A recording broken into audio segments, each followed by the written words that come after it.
Hi everyone, this is Deb Tim and welcome to my channel. Some of you may remember my 75-gallon aquarium of cichlids. I had the most beautiful cichlid aquarium and I'm going to show it to you today. But as we watch my cichlids from a couple years ago and appreciate the beauty of these fish, I'm going to share my thoughts and experiences with salt in my cichlid aquarium. So please stay tuned.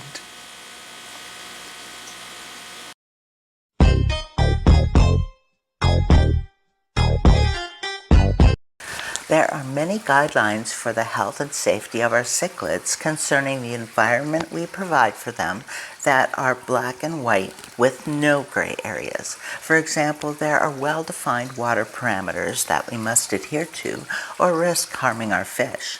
There are also areas that are not so clear-cut where our preferences come into play. One of them is whether to add salt to our aquariums.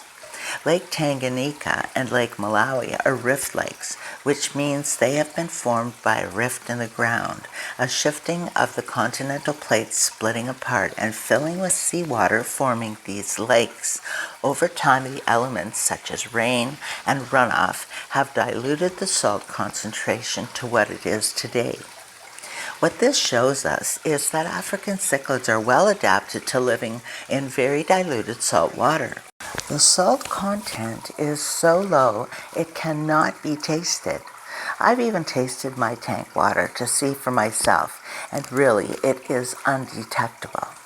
Adding salt to your aquarium is a personal preference. There is no right or wrong answer here. Our opinions and preferences are as varied as our aquariums are. Some benefits of adding salt are it helps to relieve stress in our fish, it helps heal wounds, it improves lung and gastric functions, and promotes a healthy slime coat. Salt will also enhance coloration, encourage breeding, producing larger broods and bigger fry. Cichlids adapt well and don't need salt in their water. Whether or not you use salt is entirely up to you and how you feel your fish respond. Without salt, many find cichlids breed just as well, even claiming to lower aggression within the community. Many consider salt a total unnecessary expense. Now, the proper dose for salt for a freshwater aquarium is 1 tablespoon to every 5 gallons of water. You must remember you only add salt to the portion of water to be replaced. Salt does not evaporate. When water evaporates, the salt will be left behind, leaving salt stains.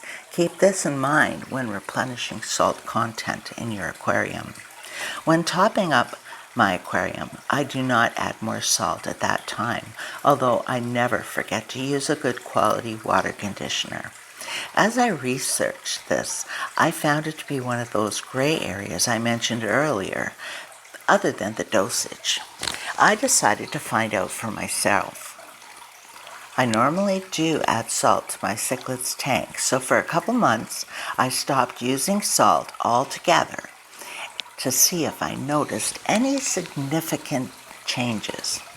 Well, as it turned out, I didn't find a difference at all, except in one area.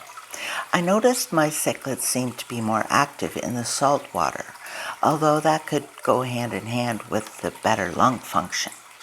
So whether you use salt in your cichlid tanks or not, it's still important to keep salt on hand. It can be used for many health issues in the care of cichlids. Let me also just point out that you do not need special salt, cichlid salt, or reef salt, or any salt that's labeled specifically for fish, or you will be paying through the nose. I simply recommend Epsom salts. That's all you need, and it is inexpensive as well. So in closing, I would have to say, salt to taste.